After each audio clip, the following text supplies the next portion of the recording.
Тартип сакчыларынын арасында самбо менен машыккан кызматкерлер көп. Дүйнө чемпиону болгондор да бар.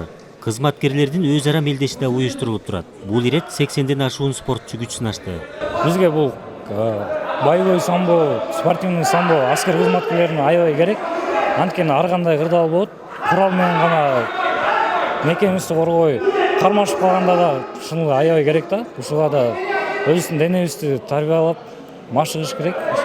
Аскер кызматкерлерине аябай керек. Жумуштан саат 4-төн 6-гача машыгабыз. Ар кандай кээде бойго даярданганда, ар кандай жумуштан кээде кызматтык милдеттерибизден бошоп, эртең менен кечинде 2 мал машыгабыз.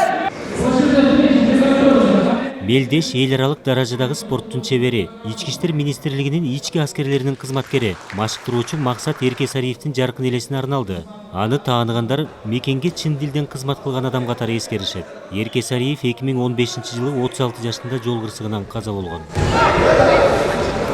Максат Эркесариев Чаткалбаевичти 2002-жылдан бери тааныйм.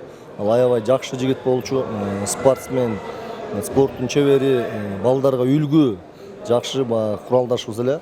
Бул болсо мелдеш жыл сайын календардык планга кирген ички аскерлеринин жыл сайын өткөрөбүз. Күч түрүндөрү арасында бардык команда катышып атат. Жалпысынан 10 команда. Полк специального назначения, шер деп коебуз, 1, 2, 3 командасы, Собур командасынан келип атат. Ички иштер министринин командасынан келип атат. Жана ички иштер аскерлеринин командасынан, жана ошондой эле кайтаруу күзөтүү департаментинин командасынан келип атат.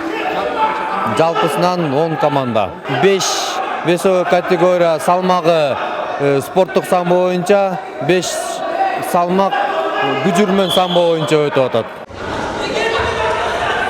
Мелдеш жыйынтыкталып, жеңүүчүлөргө сыйлыктар тапшырылды. Калыгул Асанбаев, Нуркамил Асанов, Ала Тоо 24.